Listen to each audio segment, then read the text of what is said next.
Yo les gens, j'espère que vous allez bien. Je vous retrouve aujourd'hui pour une nouvelle vidéo, mais avant son commencement, je voulais bien tout simplement reparler un petit peu du concours photo, puisqu'on a un nouveau gagnant, concours photo donc là de début janvier, qui est donc Reday797. Alors il n'a pas de réseau social à partager, d'habitude j'essaie de faire un peu la promo de leurs réseaux sociaux, mais éventuellement vous pouvez chercher ses réglages, ses photos et son contenu sur Forza Horizon 5. Il a fait une très belle photo avec la Lamborghini SVJ.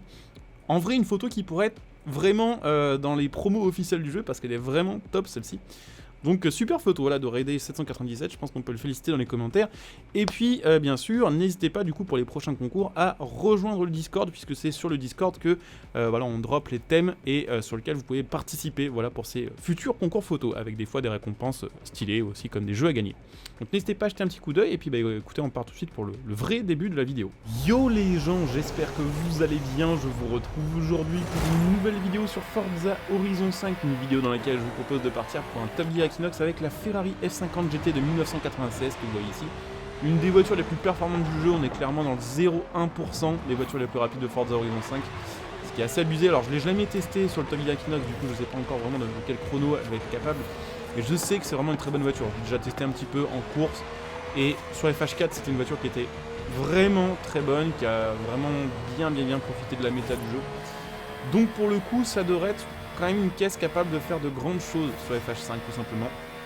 Donc niveau puissance et performance et poids, on a le V12 4 litres 7 1950 classique, retravaillé évidemment par Ferrari pour transformer cette voiture en voiture de course.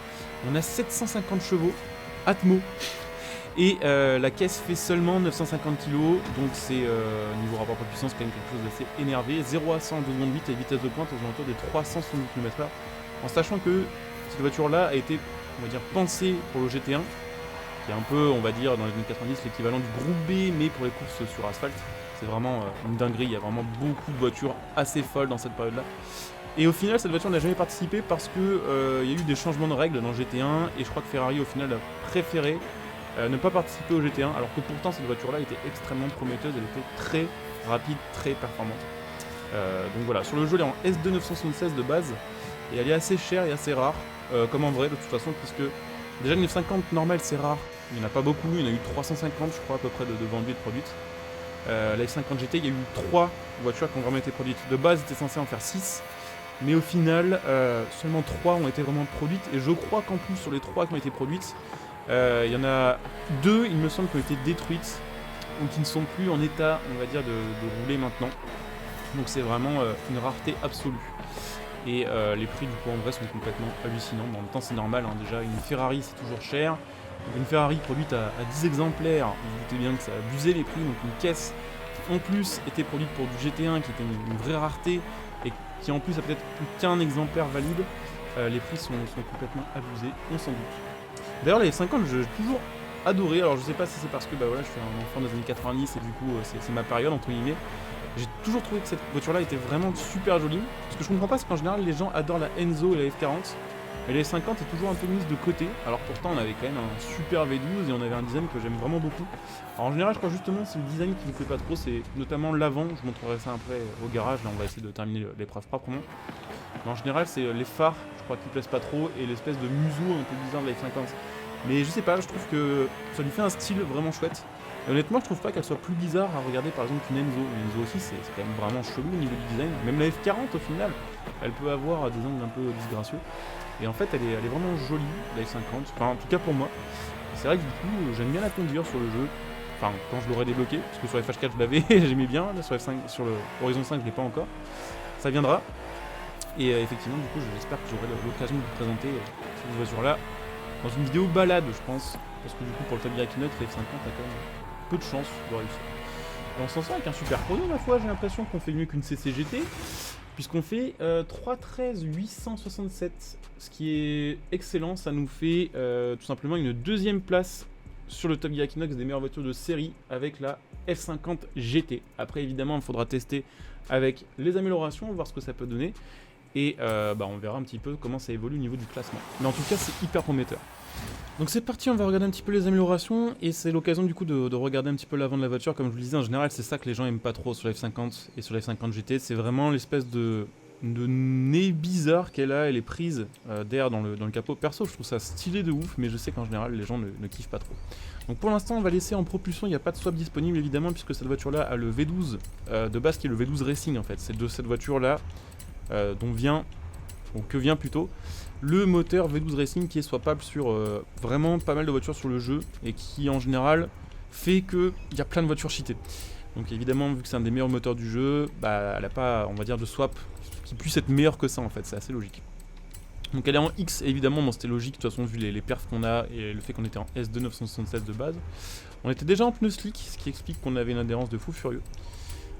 Et on a encore quelques améliorations. Alors je sais pas s'il y aura moyen de gagner du poids sur les jantes, je pense pas, vu que normalement cette caisse là est déjà extrêmement légère. Donc ça c'est plutôt chouette, on a 10 en tenue de route déjà. On a des très grosses stats, hein. Franchement pour le coup c'est assez abusé. Je regarde un peu, 1,82. Est-ce que ça change la VMAX? Parce qu'au bout d'un moment en fait les statistiques elles sont tellement abusées sur ce genre de bagnole que en fait faut regarder plus les chiffres affichés que vraiment, enfin on va dire les détails quand vous faites Y que les chiffres de base. Donc ouais, 1200 chevaux, 973 kg. Est-ce qu'on a un kit Forza tiens dispo dessus? Non. Ah alors par contre ça veut peut-être dire qu'on va pas pouvoir régler l'aéro. On va voir. Ça veut peut-être dire qu'on n'aura pas une énorme VMAX. Enfin, j'ai vu 405 km/h. Je vais regarder ça, je vais vous partager le réglage dans tous les cas. Donc n'hésitez pas à le télécharger avec le réglage Equinox, enfin avec le pseudo plutôt Equinox YT2. Je vais checker ça et puis on est reparti du coup pour le Top Gear Equinox avec la voiture améliorée dans un instant. Donc c'est parti avec la F50 GT améliorée. Du coup pour l'instant on n'a pas les 4 roues motrices, mais on a tout le reste qui est amélioré. On testera évidemment un peu plus tard dans cette vidéo. La voiture avec les 4 roues, elle a une accélération abusée, hein. C'est très rare qu'on atteigne les 200 km/h sur cette toute petite portion de route. Donc c'est assez abusé, on a vraiment des stats qui sont pétés, mais on a aussi des chiffres dans les réglages qui sont complètement pétés. On a un truc du genre 2.9 en jeux latéraux en fait. Donc j'ai hâte de voir ce que ça va donner, c'est hyper prometteur. C'est possible que ce soit une des meilleures voitures propulsion du jeu. Après évidemment, faudra tester un peu en 4 roues motrices, voire vraiment dans la liste full, mais techniquement là sur le papier, c'est assez hallucinant. J'espère qu'on n'aura jamais le cas, j'ai un peu peur de ça avec cette voiture là. Le cas où elle est meilleure en propu qu'en 4 roues motrices du coup. Je ne saurais pas comment la classer dans le Top Gear Equinox, on verrait. Enfin, on verra si un jour ça arrive, mais c'est vrai que là, vu les perfs qu'on a avec cette caisse là, la F50 GT me paraît abusée. Bon après, la CCGT aussi c'était quelque chose, clairement. Mais là aussi ça me paraît assez fou. La Sesto Elemento aussi, on va dire que les meilleures bagnoles du jeu c'est plus ou moins ça, quoi. Je pense que c'est F50 GT, CCGT, Sesto Elemento édition Forza. Voilà, je pense qu'un de ces 4, je vous ferai de toute façon un petit récapitulatif des genres de 5 bagnoles, on va dire, les plus pétées de Forza Horizon 5. Je vous ai fait un petit classement il n'y a pas longtemps des 5 voitures les plus puissantes. N'hésitez pas à jeter un petit coup d'œil d'ailleurs si on va dire, vous cherchez juste la puissance brute. On a trouvé quand même pas mal de caisses avec les abonnés qui font en gros entre 1850 chevaux et 2600. Donc n'hésitez pas à jeter un petit coup d'œil. Mais je pense que bientôt je ferai une petite vidéo en mode les meilleures voitures. Et plus tard aussi certainement une vidéo en mode les meilleurs en ligne droite, parce qu'il y a aussi des caisses qui ont des excellentes vitesses de pointe mais qui sont pas terribles en fait niveau tenue de route. Et puis je ferai aussi certainement un petit classement des meilleures voitures par catégorie, puisque sur le jeu évidemment vous avez le A, le S1, le S2 en rival, mais vous n'avez pas de X. Donc voilà, je ferai sinon un petit classement. Mais elle est abusée, le jeu, la F50 GT est vraiment abusée de ouf niveau tenue de route. En fait, ce qui est assez dingue, c'est que les pneus doivent être vraiment d'une qualité abusée, parce que normalement, avec une Pro qui fait 1200 chevaux et qui est aussi légère, on devrait perdre l'arrière en fait. On devrait partir, on devrait galérer à la conduire. Mais en fait, non. Donc du coup, c'est assez abusé à conduire. Et là, je sais pas quel chrono ça va donner, je sais pas si on va faire mieux qu'une F50 GT, et qu'une CCGT par exemple. Mais ça part super bien. Super bien. Bon après, là, je pense que c'est sûr qu'elle est dans le top 10 celle-ci. Après, peut-être même sur top 5. On va voir. Parce que des fois aussi, on a l'impression qu'une caisse est super rapide, mais en fait, quand on regarde les chronos, au final, c'est rapide, mais sans plus. Et là, effectivement, on est à 2,50 ici. Donc c'est, on va dire, un super chrono. Et c'est très bon, mais c'est peut-être pas aussi bon que ce que je pensais. En fait, ce qu'il y a, c'est qu'elle est hyper rapide, mais surtout, elle est hyper facile à conduire, en fait. Genre c'est pas compliqué pour une propu et c'est pas, on va dire, sous-vireux comme une 4 roues motrice. Du coup c'est assez abusé et on fait combien? On fait 3,02 je crois ou 3,03. 302 789. Donc là, sur le papier, on est devant une CCGT. Après, il faut voir avec les 4 roues motrices, parce que la CCGT, avec vraiment tout d'amélioré, c'était quand même vraiment monstrueux. Donc c'est parti pour le test final avec les 4 roues motrices. Du coup, on est censé encore gagner un petit peu de temps sur le chrono, normalement. Sauf que, pour le coup, celle-ci, eh bien, au niveau des stats, même si on est à 10 partout, au niveau des chiffres après dans la case réglage, elle me paraît justement un peu moins performante en 4 roues. On perd un peu en jeux latéraux, on perd un peu en maniabilité globale et en freinage. Après on va voir parce que bon, les chiffres des fois c'est pas forcément la réalité appliquée. Donc on va tester ça de toute façon. Dans tous les cas c'est une très bonne voiture. Même si je sais pas ce que ça va donner là au niveau du chrono avec la voiture vraiment en full. C'est une super bagnole, ça c'est 100% sûr. Hop là, petit peu galère ce virage. Effectivement vous voyez ce genre de virage là passe peut-être un peu moins bien que tout à l'heure en Pro Plus. Mais c'est pour le coup vraiment parce que 4 roues motrices, pas forcément super manuel tout le temps sur Horizon 5. Mais ça dépend, on verra. On va pas trop se prononcer sur le chrono. Si ça se trouve, on va faire un 2 minutes 45, on va rien comprendre. Et on va faire, wow, encore la meilleure voiture de Forza Horizon 5.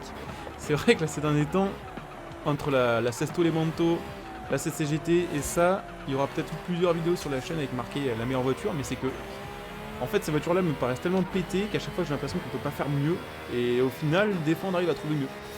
Donc on verra bien. Après, il en reste d'autres à tester qui peuvent être assez OP, notamment la CLK, on m'a dit GTR édition Forza, la Wera BC édition Forza aussi. Donc évidemment, toutes ces voitures-là, quand je les aurai, on les testera sur le Top Gear Equinox.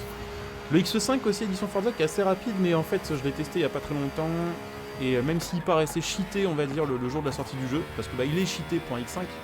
En fait, il est pas si dingue, il a pas tant d'accélération à très haute vitesse et il a pas tant d'appui que ça. Enfin, c'est OP pour un X5, clairement. Mais pour une voiture de Forza Horizon 5, c'est pas si dingue. Alors, par contre, le freinage dans l'herbe ici, c'est un peu galère avec ce virage qui est à l'angle droit. Il fait toujours un peu avoir dans ce virage-là. On va essayer de terminer le gameplay en vue extérieure parce que c'est vrai que j'ai pas fait beaucoup de gameplay en vue extérieure. Sur Top Gear Equinox en général, j'ai tendance à rouler plus en vue intérieure parce que j'essaie de toujours trouver, on va dire, la meilleure trage entre guillemets, enfin possible. Et je vois mieux ce que je fais en vue intérieure. Mais bon, voilà, je vais essayer de faire un peu de gameplay en vue extérieure. Hop là, ça passe, on n'a pas trop merdé.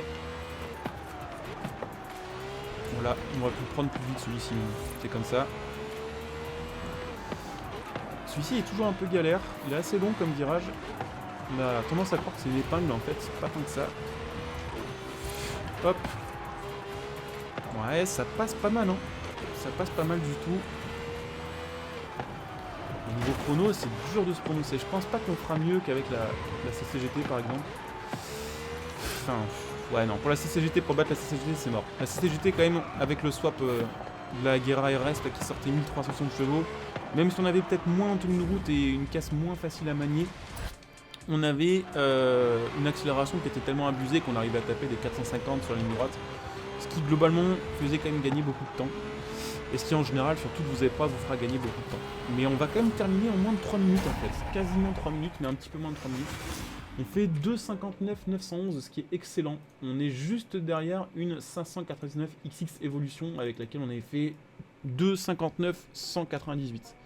Donc c'est effectivement une très très bonne bagnole la F50 GT. Au final, vous voyez, entre la version Pro Plus et la version 4 roues motrices, on a vraiment très peu d'amélioration de chrono. Ce qu'on gagne en fait en maniabilité et en démarrage, en fait, on le perd après en épreuve. Clairement, on a gagné 1 seconde et demie sur le 0 à 100 sur le démarrage de l'épreuve. Et si on enlève cette seconde et demie, on est quasiment sur le même chrono en fait. Donc ouais, les 4 roues motrices, c'est bien pour certaines choses, mais ça peut pénaliser un petit peu la voiture sur des virages rapides. Et bon, forcément la voiture est un peu plus lourde. Ce genre de choses quoi. Donc F50 GT, très bonne bagnole. Clairement, très cher, très rare, très rapide. N'hésitez pas, du coup, parce que ça va être la fin de la vidéo, j'ai quelques bugs graphiques là, j'ai l'impression. N'hésitez pas, voilà, à laisser un petit like, à commenter, à partager, à vous abonner. N'hésitez pas à venir me follow sur Twitch pour être notifié des prochains lives que je fais faire sur Twitch. Tout simplement, vous trouverez comme d'habitude ma chaîne Twitch en description et en top commentaire. Donc n'hésitez pas à jeter un petit coup d'œil. Bien sûr, si vous avez Amazon Prime, n'hésitez pas à utiliser votre Twitch Prime sur ma chaîne Twitch. Je vous rappelle que ça vous permet de soutenir gratuitement ma chaîne en vous en profiter de bonus de votre côté, des rangs, des badges, des emoticons, ce genre de choses. Vous pouvez bien sûr me retrouver sur les réseaux sociaux, notamment sur Twitter. N'hésitez pas à m'y rejoindre, c'est là où je suis le plus actif. Vous pouvez bien sûr, si vous le souhaitez, soutenir ma chaîne gratuitement en faisant vos achats à prix réduit en utilisant mon lien de soutien sous cette vidéo, mon lien streaming par exemple pour acheter vos jeux, vos cartes d'abonnement. mon lien matériel.net pour ce qui va être plutôt achat de config, Wi-Fi, PC, composants, casques, ce genre de choses. Et puis pour ceux qui souhaitent soutenir la chaîne sur le long terme, n'hésitez pas à donner un soutien de la chaîne. Dès le bouton rejoindre sous cette vidéo, il y a plein de bonus, voilà, selon le rang que vous choisirez évidemment. Je copie ici, je vous dis à très bientôt. Bonjour à tous. Vous avez atteint votre destination.